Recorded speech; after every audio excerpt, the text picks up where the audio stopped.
श्री काल की वैष्णवी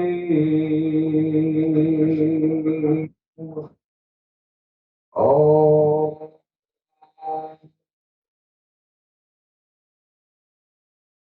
श्री काल की वैष्णवी नमः। ओम श्री काल की वैष्णवी।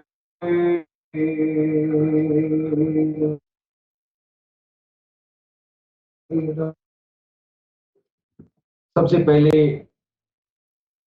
हम अपनी भगवान सदगुरु सैयदी की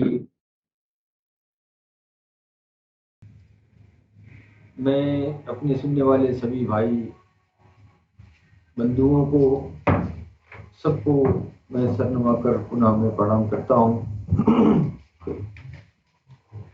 दोस्तों, हमने पिछले एपिसोड में जो चीज अध्यात्म के जो महत्वपूर्ण बिंदु हैं उन बिंदुओं पर मैंने चर्चा किया था। दरअसल अध्यात्म विज्ञान बगैर गुरु की कृपा से मुश्किल ही नहीं, असंभव भी है। बिना गुरु के कृपा के अध्यात्म ज्ञान का तो आदमी सोच भी नहीं सकता है कि अध्यात्म ज्ञान बिना गुरु का मिल जाए। दरअसल ये अध्यात्म ज्ञान एक ऐसा चीज है जो आपके प्रयत्न करने से तो ये कभी नहीं होगा। किताबों को पढ़ने से, पुराण वेद और ये जो है जो भी है, जिस धर्म में भी जो भी किताबें हैं, किताबों के पढ़कर आप अध्यात्म ज्ञान हासिल नहीं कर सकते हैं जब तक कि आपको कोई पारंगत गुरु आपके हाथ में लग जाए। कुर्सी एक जाकर रखिए, सामने बैठे तो आपको जो है अध्यात्म रास्ता में सबसे पहला आपके सामने समस्या यह होती है कि आपको कोई पारंगत गुरु नहीं मिलता है। अगर पारंगत गुरु मिलता है तो फिर उसका मिल जाना ही बड़ी चीज है। वो मिल गया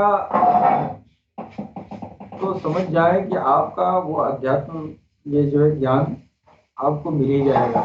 लेकिन अब ये जो समस्या है, थोड़ा सा आगे नीचे देखिए, नीचे न लगे और पीछे हो गए बैठिए।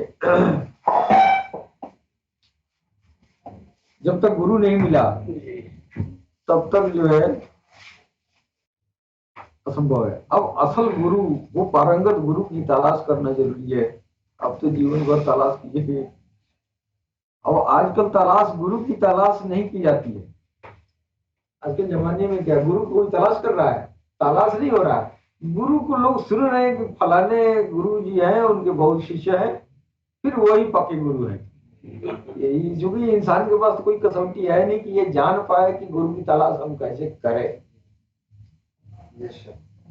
अब तो इस दौर में भगवान काल्की अवतार गौरशाही जी महाराज, जिनकी छवि चांद सूरज महाशिवलिंगम पे चमक रही है, आप दुनिया में आके अध्यात्म विज्ञान को पूरी जनमानस को आपने बताई और आपने कसौटी भी दिया कि अब सच्चे गुरु की तलाश तुमको कैसे करना है। अब तक तो दुनिया में बहुत धोखाधड़ी होती रही, लेकिन अब सरकार गौरशाही भगवान काल्की अवतार के जमाने में अब आपको गुरु खोजने में धोखा नहीं होना है। इसलिए कि सरकार ने आपको कसौटी दे दिया है दुनिया वालों को कि आप पारंगत गुरु कैसे आप पता लगाएंगे। जब पारंगत गुरु मिल जाएगा तो फिर समझिए मेरी आधी समस्या तो पहले हल हो गई। अब उस गुरु को राजी करना है, उस गुरु का तवज्जो अपनी तरफ लाना है। आधा काम अध्यात्म का तो हो गया, वो पारंगत गुरु का मिल जाना, और फिर जो है 25% काम ये हो गया कि उसकी तवज्जो को अपनी तरफ ले आना, कि गुरु का ध्यान मेरी तरफ आ जाए, एक एक एक उनकी आ, एक नजर मेरी तरफ आ जाए। अब फिर आपको 25% मेहनत ये करना है, 75% तक काम आपका गुरु का ध्यान अपनी तरफ आकृष्ट कर लिए तो 12 आना काम आपका हो गया। अब 4 आना काम जो बचा है वो आपका है कि अध्यात्म ज्ञान ग्रहण करें और फिर अपने मंजिलों को तय करें। तो अब उस 25% में आपको अब ये कुछ अदाकारी करनी है कि आपकी अदाएं कुछ ऐसी हो कि आपका गुरु आपकी तरफ हो, वो आकर्षित हो जाए। हालांकि पहले जमाने में गुरु को पसंद करने के लिए क्या क्या लोग जो है चुनरी पहन के गुरु के सामने नाचते थे, राजी करते थे, खुश करते थे, किसी तरह राजी हो जाए। गुरु को राजी करने के लिए, गुरु की तवज्जो पाने के लिए एक हमारे इस्लाम में एक ऐसे एक बुजुर्ग गुजरे हैं कि उनके वो अपने शिष्य से जब नाराज थे तो देखे कि बड़ी बहुत कुछ ये मनाने के बाद भी गुरु जो है जब खुश नहीं हुए तो कभी वो हंसते ही नहीं थे। और हमारे हिंदुस्तान के जमीन पर ये घटना हुई है। गुरु की महत्ता, वो शिष्य जो है, कोई मुर्शिद थे, उन्होंने अपने शिष्य से जब नाराजगी जब हो गई तो शिष्य एकदम बेजार हो गया। गुरु को खुश करने के लिए तरह तरह की उपाय लगाया, किसी भी तरीके से गुरु जी प्रसन्न नहीं हुए। गुरु जी की मुस्कुराहट उनके उसको देख के आती ही नहीं थी, कोई खता हो गई होगी। तो उन्होंने क्या किया कि उन्होंने जो है बंदरिया का ये बंदर वो खरीदा और उसकी ट्रेनिंग भी लिया। वो शिष्य जो है, जो बंदरिया पहले नचाते थे, बंदरियों को तरह तरह के दूल्हा दुल्हन का खेल खिलाते थे। तो बंदरिया का वो दूल्हा दुल्हन का खेल पर इसने जो है उसका बार बार जो उसको सीखा और सीखने के बाद से पूरा मदारी बन गया। मदारी बन के गया तो गुरु जी के सामने गुरु जी पहचाने नहीं। हाँ, गुरु जी पहचान गए, गुरु जी पहचान गए लेकिन ये मदारी बना है। और जब वो दूल्हा दुल्हन का एक्टिंग बंदरियों से कराने लगे तब वो जो है गुरु जी को हंसी आई। हाँ, तब गुरु मुस्कुराए। अब मुस्कुरा दिए तो फिर इसका जो है जी में जी पड़ गया है। अब मैंने इतना कोशिश करने वाले इस स्तर पर गुजरना पड़ा कि गुरु कैसा खुश हो जाए। तो वो 25% काम वो आपको मेहनत करना है कि गुरु को हम खुश कर लें, चाहे चुनरी पहन के, चाहे झोटा झंपा बढ़ा के, आज चाहे आप जो है जो जोकर बन के, चाहे जैसे भी हो, मैंने जिस भी तरह से थोड़ा सा आपको मेहनत करना ही। ये होता रहा। अब सरकार गौरशाही की जो जमाना आया है ना भगवान काल्की अवतार का, तो इस दौर में अगर भगवान काल्की अवतार सरकार गौरशाही को हम गुरु बनाते हैं तो इसके लिए तो भाई आपकी मुस्कुराहट तो हम तो नहीं देख पाएंगे, बड़ा मुश्किल है। तो इस दौर में ये है कि दिल में जो है दिग दिग बना रहता है कि सरकार की तवज्जो, सरकार की मुस्कुराहट हम कैसे देखें। तो पहले तो था गुरु मुस्कुरा देते थे तो सामने देख लेते थे, अब तो गुरु जी जो है सामने दिखाई नहीं दे रहे हैं तो उनका मुस्कुराना जो है, तो सरकार जो है भगवान काल्की अवतार अब अपना जो आदतो अतवार है, वो आदतो अतवार जो है सारा हूबहू हमारे भगवान सदगुरु के अंदर डाल दिए हैं। हमारे भगवान सदगुरु सैयदी यूनुसल गौहर के अंदर तो सारा सरकार का पूरा छांटा परमाना, वो सारी चीजें जो है सरकार के अंदर, ये हमारे सैयदी के अंदर जो है सब नीत कर दिए हैं। अब वो सैयदी का मुस्कुराना सरकार का मुस्कुराना है। अब ये देख रहा है कि अब ये जो है गौर को राजी करना है, भगवान काल के अवतार को राजी करना है, तो उनके प्यारे दुलारे हमारे भगवान सदगुरु को उनके होठों पर मुस्कुराहट लाना पड़ेगा। तो ये काम चेला का है। बारह आना काम तो वो कर रहे हैं, थोड़ा सा तो चेला को करना ही पड़ेगा। है कि नहीं? तो खैर ये तो अब तो ये दौर है कि हमको अपने गुरु को जो है, जो हमारा काम है कि मेरी वजह से मेरे ऐसे काम हो, मेरा ऐसा क्रियाकलाप हो जिससे मेरा गुरु खुश हो जाए। और वो खुश हो जाएंगे तो वही चरना काम है। और जब वो खुश हो गए तो फिर आपको कुछ नहीं करना है, कुछ करना ही नहीं है, बस उनके होठों की मुस्कुराहट उनके चेहरे पर एक बार खिल जाए तो अब आपका सारा काम हो गया। आपका 100% काम उनके मुस्कुराहट पर। उनका मुस्कुराना भगवान काल की अवतार का मुस्कुराना है, उनका मुस्कुराना सरकार गौहर शाही मेहदी इमाम का मुस्कुराना है, उनका मुस्कुराना रब का मुस्कुराना है। इसलिए चेला को अपनी तरफ से इतना कोशिश करना है 25%।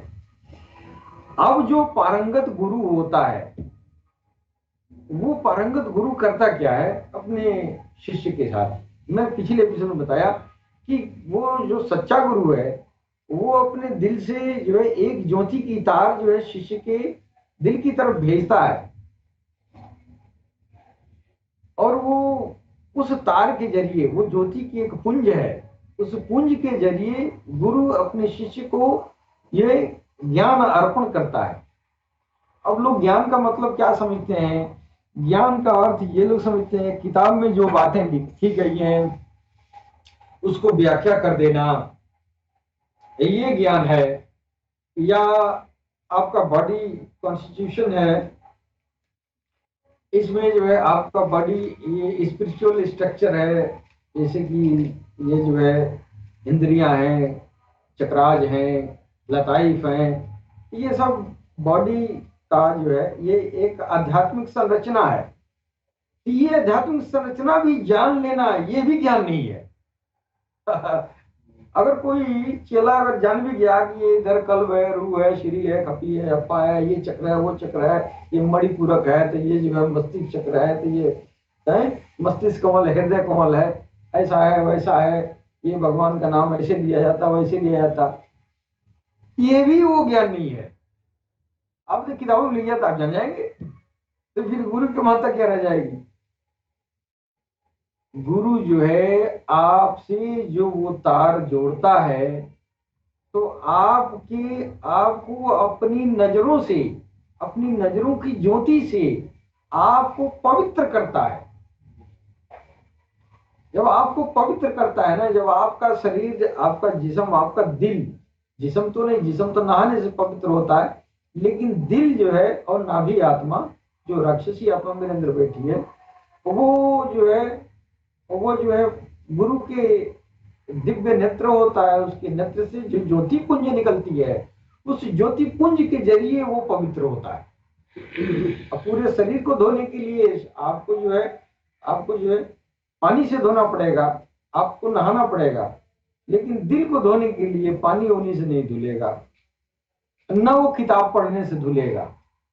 वो गुरु की दिव्य ज्योति की जो नजर है, उनकी नजरों से जो दिव्य ज्योति निकल रही है, उस ज्योति से ये जो है पवित्र होता है। अब यह काम जो है जब तक पारंगत गुरु नहीं मिलेगा, जो वो गुरु जिसके अंदर इतनी ताकत हो कि अपने सीने से वो ज्योति का पुंज निकाल के और शिष्य के सीने में लगा दे, ये इस कालयुग के दौर में तो ये बहुत बड़ी समस्या है।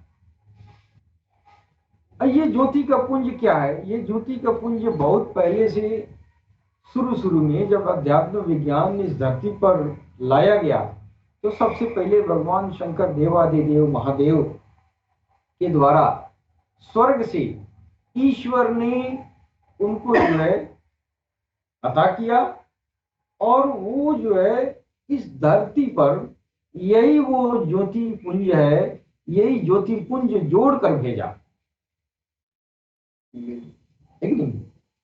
अब वो धरती पे जब आए भगवान ये शंकर, तो अब ये इतनी दूर ईश्वर जो है वहां से जमीन पर भेज रहा है मृत्यु लोक में, और यहाँ से वह जो है अपना कम्युनिकेशन के लिए, बातचीत के लिए, तालमेल के लिए, अब इतनी दूर ईश्वर जो है अर्श पर बैठा है, वो जो है अपने परम धाम में विराजमान है, और जमीन पर उसके उसके भक्त अगर हैं तो फिर उससे जो है तालमेल कराना, उससे मिलना जुलना, या उससे कम्युनिकेशन करना, जिसे फोन है कम्युनिकेशन का साधन है ना, ये फोन के जरिए हम कहीं भी बात कर रहे हैं, तो इस तरह का डिवाइस की जरूरत ईश्वर ने भी समझा कि कोई ऐसा डिवाइस, कोई ऐसा यंत्र इसको दे दें जिसके जरिए ये हमसे राब्ते में रहेगा, हमसे बातचीत में रहेगा, हमारी हिदायत में रहेगा। तो वो तार इतना महत्वपूर्ण है, उस तार के जरिए भगवान ऊपर से हिदायत देता है। उस तार के जरिए मातृ जो ग्रंथ है, उस मातृ ग्रंथ के से जितने भी दुनिया में ग्रंथ आए हैं, सब वो मातृ ग्रंथ के वो जो है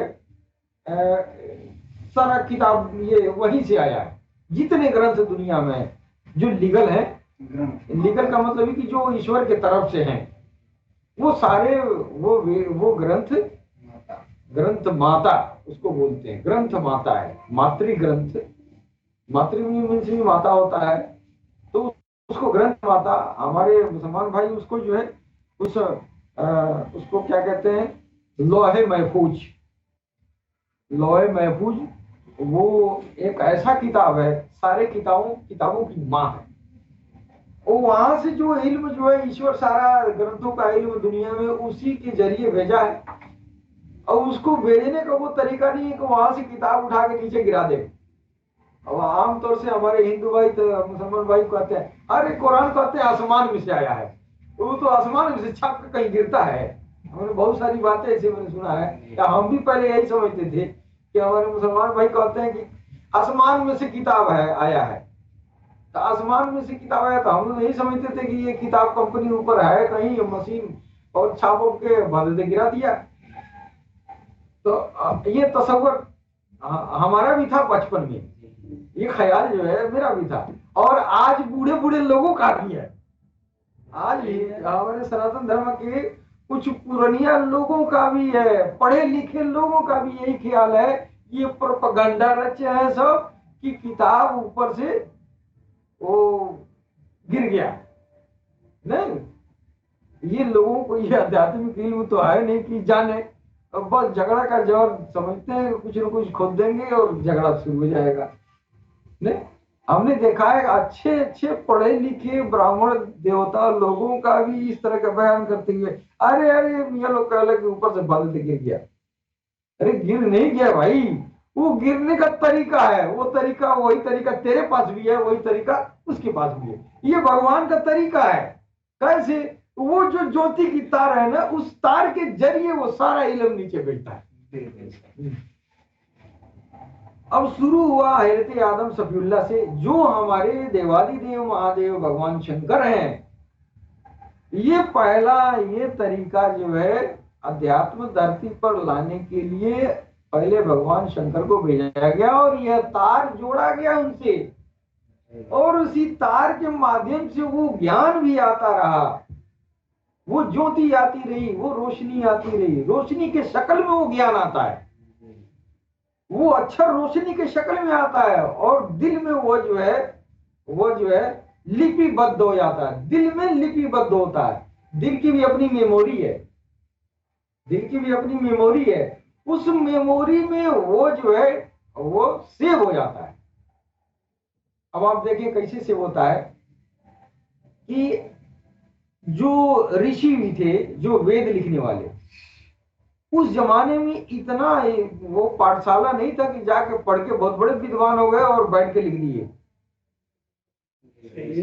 ऐसा नहीं था। तो जंगल में जाके घास खाने वाला आदमी इतना उसके पास जो है यूनिवर्सिटी का नॉलेज थोड़ी था। वो इतना मोटा वेद लिख दिया, इतना मोटा किताब लिख दिया और टरक का टरक लिख दिए। वो मानव मस्तिष्क की उपज नहीं थी, वो ईश्वर के तरफ से उस ज्योति के तार के जरिए मातृ किताब में से आया हुआ वो ज्ञान है जो लिपिबद्ध किया गया है। हम भी सोचा करते थे कि जंगल झाड़ी में रहने वाले सभ्यता की विकास नहीं थी, आदि मानव की तरह लोग थे, और उस जमाने में इतनी बड़ी विद्वान निकल गए, इतना बड़ा बड़ा संस्कृत का श्लोक लिखे हैं, इतनी बड़ी बड़ी बातें लिखे हैं। अब जब सरकार गौरशाही के जब पनाह में जब हम लोग आए, तब हमको इस बात को पता चला, अरे भाई बात कुछ और है, अज्ञानी भी ज्ञानी हो सकता है अगर ये तार जुट जाए तो। ये तार जुटना चाहिए, ये तार भी जुटना, ये तार ही सबसे मुख्य चीज है। वो तार क्या है? गुरु के दिल से ईश्वर के दिल में वो तार चला जाना। अब उसी हिसाब से भगवान का तरीका यही है ज्ञान देने का, दिल पे उतारते हैं। किसके दिल पे उतरेगा? जिसके दिल से भगवान से वो तार जुड़ा होगा, वो ज्योति की तार मिली होगी, तभी वो जो है आपको वो ज्ञान हासिल होगा। ये तरीका सनातन धर्म में सबसे पहले अध्यात्म का विकास इसी के जरिए हुआ। उसके बाद से सनातन धर्म से ही जो है तमाम सारे धर्म इनके इसके बाद आए, और जो जो अवतार लेके आए, जो जो नबी मुरसलीन लेके आए, जो जो रसूल लेके आए, सारे रसूलों को इसी सनातन धर्म के पैटर्न पर आए थे। प्रलाभ, आध्यात्मिक प्रलाभ ईश्वर ने इसी सनातन धर्म के पैटर्न पर सबको दिया। यहां तक कि नबी आखिरी ज़मा हुजूर पाक सल्लल्लाहु ताला अलैहि वसल्लम जो आखिरी अवतार इस धरती के हैं, अंतिम संदेश था, वो भी उनका भी जो है इसी पैटर्न पर वो ज्ञान धरती पर फैलाए। कैसे? उनका भी ये तार जुड़ा हुआ था। तो हजरत आदम शफीउल्लाह को भी जुड़ा, वही तार जो है हजरत इब्राहिम को जुड़ा, हजरत इब्राहिम अलैहिस्सलाम का, वही तार हजरत मूसा को भी जुड़ा, वही तार हजरत ईसा को जुड़ा, वही तार मोहम्मद रसूलुल्लाह सल्लल्लाहु अलैहि वसल्लम को जुड़ा। अब वो आखिरी अवतार आ गए और आखिरी अवतार दुनिया से चले गए, और वो तार जो है बिना उस तार का काम चलना नहीं है। अब वो तार का किए कि अपने उम्मत में अपने मानने वाले अपने फॉलोअर्स को वो तार जोड़ दिए। अब वो तार जोड़ दिए, अब उनके फॉलोअर्स जो थे, उम्मत के उलेमा जो थे, उनके अंदर जोड़ दिए। तो जिस उलेमा के अंदर ये जुड़ा, वो जो है वो रसूलुल्लाह के नाम पर, रसूलुल्लाह का जो इल्म था, उस इल्म को आम जनमानस तक पहुंचाए और दुनिया में मोहब्बत फैलाए, एक दूसरे से मोहब्बत फैलाए। लेकिन जिन आलिमों के अंदर मोहम्मद रसूलुल्लाह का वो तार वाला इल्म नहीं है, वो तार वाला दिल का जो तार वाला इल्म नहीं था, वो इस समय जो है आतंकवाद जैसी कुरीतियों का जन्म इन लोगों की वजह से हुआ जिनके दिलों से तार जुड़ा नहीं है। वो तार जो भगवान शंकर से जुड़ा था, वो तार जो मोहम्मद रसूलुल्लाह से जुड़ा था, वो दोनों तार जो है, वो तार इधर जो है अनुयायियों के अंदर जो है वो नहीं जोड़ पाए, नहीं जुड़ा। लिहाजा किसी भी धर्म में ये बिगाड़ पैदा हो जाता है जब ये तार लोग नहीं पकड़ते हैं। तो हिंदू धर्म के बाद जो है वो अगला धर्म आया, तो वो इल्म आया, वो ज्ञान आया, एक और आगे बढ़ के ज्ञान आया जो अगला अवतार लेके आया ना। तो जो सनातन धर्म था ना, उस सनातन धर्म का जो तार वाला जो इल्म है, उस तार वाले इल्म तो था ही अगले आने वाले का, उसकी एक सीढ़ी और ज्ञान लेके आए अगला पैगंबर। तो सनातन हमारा ये तार वाले इल्म पर शुरू हुआ। वो तार वाले इल्म के बिना आगे अवतारों का, मुस्लिमों का इल्म तो एक से एक बढ़ा कर दिया, इल्म एक दूसरे से अफजल बनाया। उसके बावजूद भी ये तार के बिना काम नहीं चला। तार उधर भगवान शंकर को भी लगा, इधर मोहम्मद रसूलुल्लाह को भी लगा, है कि नहीं। इस आधार पर कहा जाए तो हमारा धर्म तो सारे श्रेष्ठ हैं, धर्म तो सारे श्रेष्ठ हैं। अगर इस आधार पर कहा जा सकता है कि सनातन धर्म मातृधर्म है, हाँ मातृधर्म, यानी यहां से ये कॉमन चीज सब में है। क्यों है? यही तरीका है भगवान से तालमेल का, और सारे धर्मों के लोगों को भगवान से तालमेल करना जरूरी है। लिहाजा ये तालमेल का जो साधन सनातन धर्म में था, ये सब में था। सारे धर्म श्रेष्ठ हैं।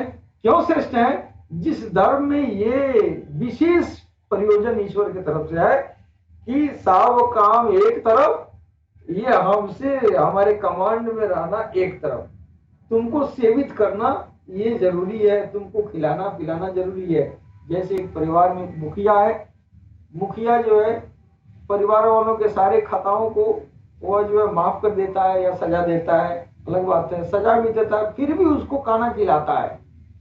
तो यहाँ भक्तगण जो है, यहाँ इंसानियत जो है, गुनहगार भी है, फिर भी भगवान जो है वो तार ऐसा दे दिया है जिस तार के जरिए सबको रोजी मिलती आई। वो पहला काम है, वो कटता नहीं है तार, है कि नहीं। वो तब से शुरू से रहा, आदिकाल से रहा, और वो रहेगा। अब कालकी अवतार के दौर में वो तार जो है, हम आगे बताएंगे, उस तार में और भी प्रोन्नति हुई है। वो तार जो है पहले वो कॉमन था, अब भगवान कालकी अवतार आएंगे तो वो उस तार की विशिष्टता बढ़ जाएगी। हाँ, इसीलिए कालकी अवतार को सबसे बड़ा अवतार माना गया, सबसे सामर्थ्य अवतार माना गया है, महा अवतार इसीलिए कहा गया है कि आने वाले जितने अवतार है सारे अवतारों से श्रेष्ठतम होगा। इसलिए कि सबके पास एक तार होगा और कालकी अवतार के पास 7 तार होगा। एक तार तो धमाल मचाया पूरी दुनिया में, एक से एक ऋषि महर्षि उसी के जरिए बहुत बड़े बड़े तपस्वी बने, बहुत बड़े बड़े कमाल लोगों ने किया, जिसका एक तार जुड़ा था। भगवान कालकी अवतार की शान ये है कि एक तार के जगह पर 7 तार जोड़ रहे हैं। एक तार का ये हाल था कि इतने बड़े बड़े हस्ती गुजर गए जमाने से, 7 तार जिसको जोड़ देंगे उसका क्या हाल होगा। यानी इतना मोटा इतना मोटा पाइप से आपको पानी की सप्लाई की जा रही है, और ऐसा ऐसा 7 पाइप लगा दिया जाए, है कि नहीं। अब पानी का धार कितना होगा, कितना होगा अंदाजा लगा ले। अभी तो एक पाइप से निकलता था तब बाढ़ी आ जाती थी, अब ये 7 को पाइप लगा दिया, अब तो मर रेला लगा हुआ है। इस बिना पर यानी अवतार भगवान ईश्वर जो दुनिया को प्रलाभ, आध्यात्मिक प्रलाभ दिया है तो इसी तार के जरिए दिया है। और ये तार कालकी अवतार के जमाने में 7 गुना पावर का हो गया, 7 गुना बढ़ गया, और उसकी धारा बदल गई। वो तार जो जनमानस के जो है रूहों की, आत्माओं की जो भोजन सप्लाई उस तार से होती रही, अवतारों की जो आत्माओं को जो भोजन की सप्लाई होती रही, उसी तार के जरिए, उसी ज्योति की तार के जरिए। वो तार ऊपर से आ रही थी, ऊपर से नीचे आ रही थी। लेकिन भगवान कालकी अवतार का जो एक तार के जगह पर 7 तार जो हो गया, वो तार अब नीचे से ऊपर जा रही है, नीचे से ऊपर जा रही है।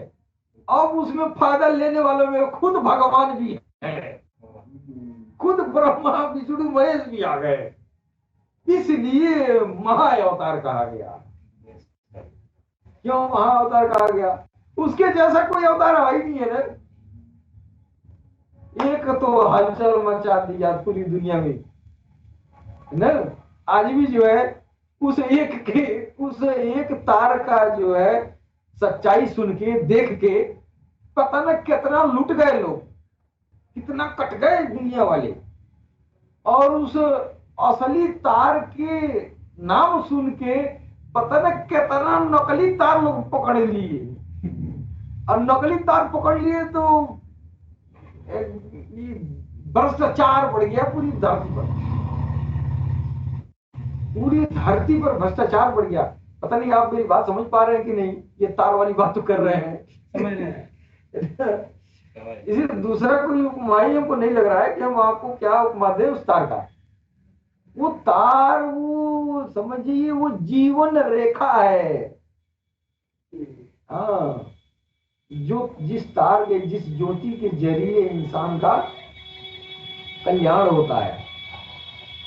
सारा आपके तकदीर का सारा धर्म मदार उसी तार पर निर्भर है। तो अब काल की अवतार के जमाने में ये उस तार की में प्रोन्नति हो गई, प्रमोशन हो गया। काल की अवतार कहा ही गया इसीलिए कि कलयुग में वो एक तार जो है, उस एक तार से काम चलने वाला नहीं है। क्यों नहीं है?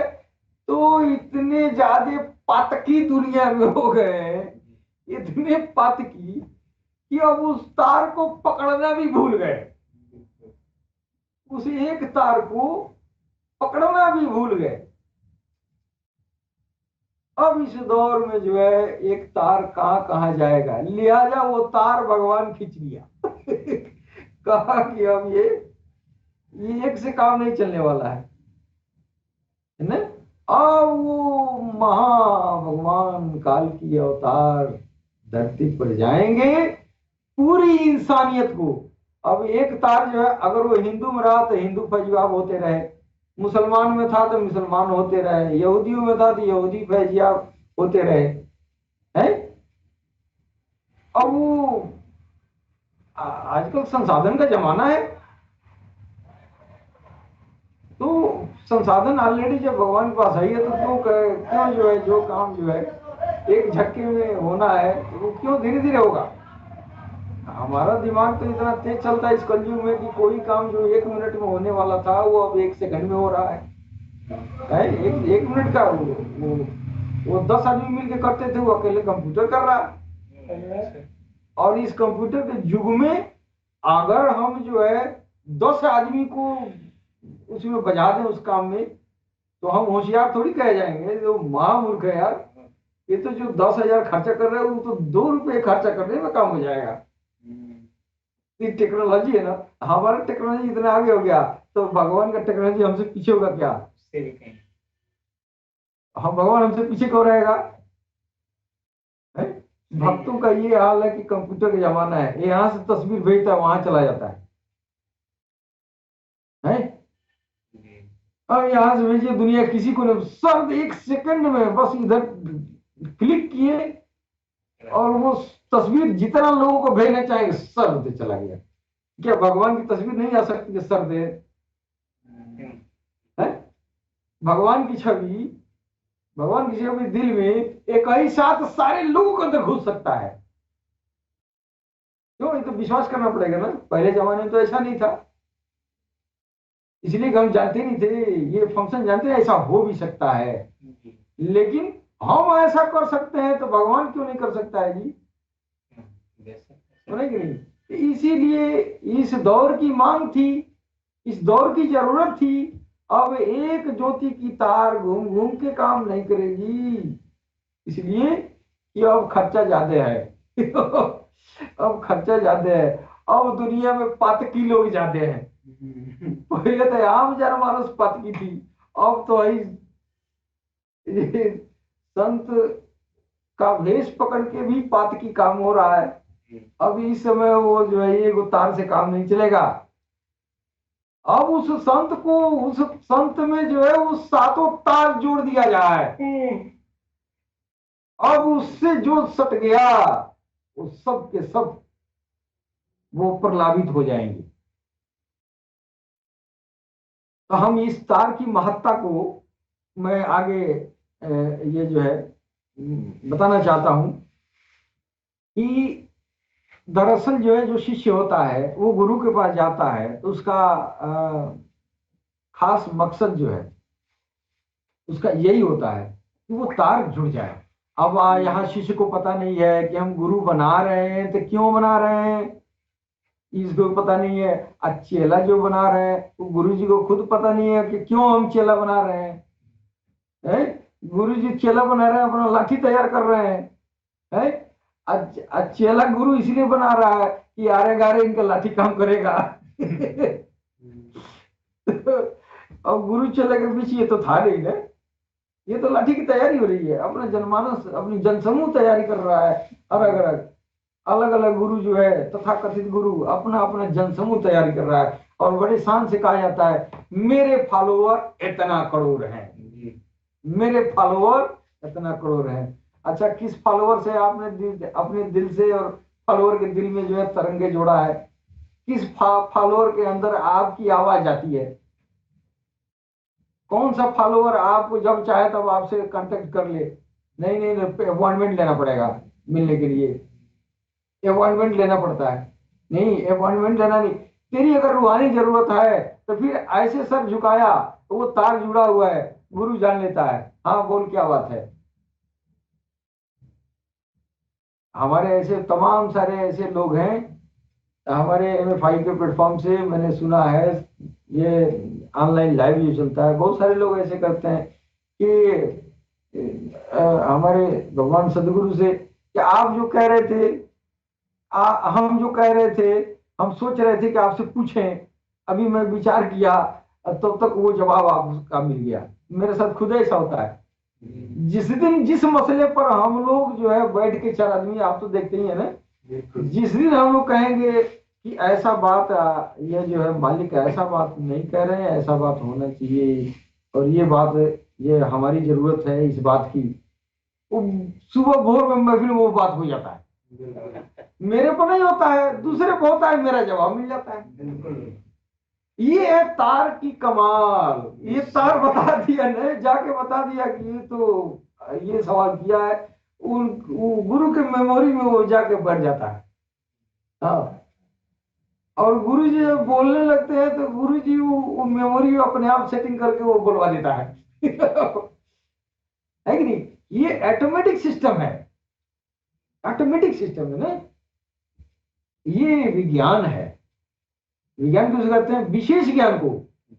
आप तो तरंगों पर विश्वास कर ले रहे हैं, तो मोबाइल पे डायल किए और अमेरिका बात हो रही है। नहीं, तो अब इस पर आपको यकीन हो गया, यहाँ से तरंग जा रहा है, सैटेलाइट बैठा है, ऐसे जा रहा है वैसे जा रहा है। आज जब ये कहा जा रहा है तो नहीं समझ में आ रहा है। वह बतिया तो हम भी कह रहे हैं, वह बतिया तो भगवान शंकर ने कहा, वह बतिया तो हजरत ईसा मूसा और ये हुजूर पाक ने कहा। सब लोग एक बतिया कहते हैं, ये बात आई ना दुनिया को समझ में नहीं, अब मोबाइल फोन वाला सबको समझ में आ गया, फोटो उड़ के चला जाएगा। है तो भगवान उड़ के नहीं आ सकता है, भगवान तो उड़ के आ सकता है, ईश्वर भी तो आ सकता है? ये तार भी जुड़ सकता है। ये होता रहा, आज तक होता रहा। मोबाइल है, मोबाइल का फंक्शन भी उसके अनुरूप है, फिर भी आदमी नहीं समझ पा रहा है ये तरंगे क्या होती है। इसलिए कि सारा ज्ञान विलुप्त हो गया। क्यों? ये तार का सिस्टम लोगों ने बदल दिया। इस तार की महत्ता ही लोगों ने नहीं समझा। अब गुरुवाई चलवाई हो रही है खूब, पूरी दुनिया में हर कौम में हर धर्म में चलवाई गुरुवाई हो रही है, लेकिन किसी को पता नहीं है कि चेला बना लिए, चेला से मेरा कम्युनिकेशन आध्यात्मिक रूप से कैसे होगा। है इधर तो गुरु बाबा के पास भी टेलीफोन है, चेला बाबा के पास भी टेलीफोन है, टेलीफोन दोनों तरफ है, जरूरत पड़ रही है, कितना लाठी की जरूरत है, हाँ हाँ गुरु बाबा कहिए हम तैयार है। लेकिन ये नहीं किसी के पास है कि दिल से यहाँ से एसएमएस भेजे और गुरु जी की घंटी वहां टन टन टन टन बोलते थे, हाँ इधर एसएमएस आ गया, इसका जवाब देना है। इधर एसएमएस आया, उधर जवाब। ये तो हमारी वफाई में होता है, ये तो भगवान कल की अवतार के मिशन में होता है कि किसी का दिल से एसएमएस चला गया, वो और वहां पे जो है सेव हो गया। आज जब सरकार महफिल में बैठते हैं तो वो सारा एसएमएस का ऑटोमेटिक जवाब आता है तो ऑटोमेटिक आता है। ये तार है, वो कौन सा तार है? जो वो अपने शिष्यों से जो जोड़ा है, सबकी खबरगिरी करता है। अच्छा, ये तार बड़ा खतरनाक भी है।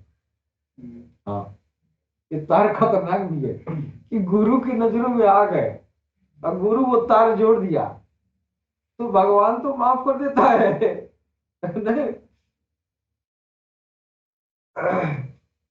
भगवान तो माफ कर देता है, लेकिन गुरु जो है उस तार के जरिए हमारी जो गुनाह है, जो हमारी जो है खताएं हैं, जो हमारा पतित काम है, ये सारा रिपोर्ट उस तार से इधर से उधर चला जाता है एसएमएस के रूप में। अब इधर का हमारा पाप कर्म जो है गुरु के मेमोरी में जाके सेव हो गया।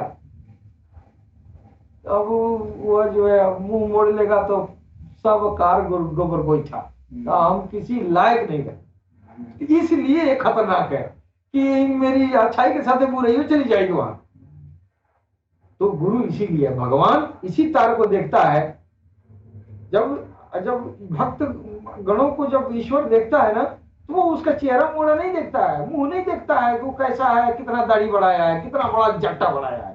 वो इस तार को देखता है कि ये तार इसका जुड़ा हुआ है कि नहीं। अगर ये तार किसी गुरु से जुड़ा है तो फिर वो सुधर ही जाएगा, है कि नहीं?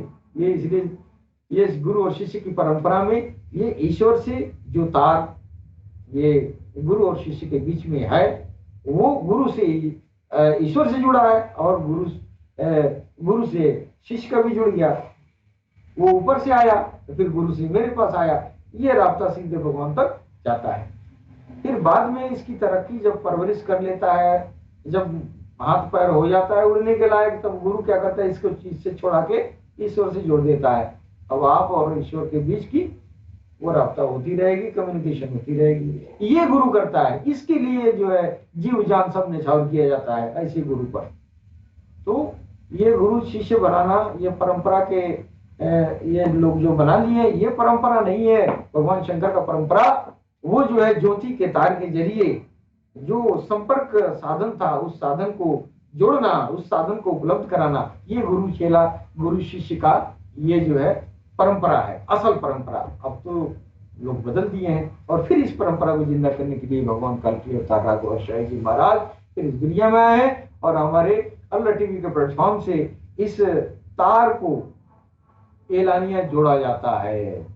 जिसको जुड़वाना हो बस आ जाए, बिना फीस का, बिना शर्त का, बिना दीन बिना धर्म की कोई शर्त नहीं, कोई खाने पीने उठने बैठने किसी तरह से आप अपने धर्म के मुताबिक रहें और आइए ये तार फ्री में जुड़वा रहे हैं। हिंदू है तो हिंदू रहिए, मुसलमान है तो मुसलमान रहिए, सिख है तो सिख रहिए, ईसाई है तो ईसाई रहिए, बस ये तार जोड़ लीजिए। ये काम भगवान काल की अवतार राघव शाही जी महाराज हमारे अल्लाह टीवी प्लेटफॉर्म से ये जो है कर रहे हैं और इंसानियत को चाहिए कि ये तार जुड़वा ले, जो मन करे सो करे, हिदायत तो कर ही देंगे। इसी के साथ ही हम अपनी वाणी को विराम देना चाहते हैं।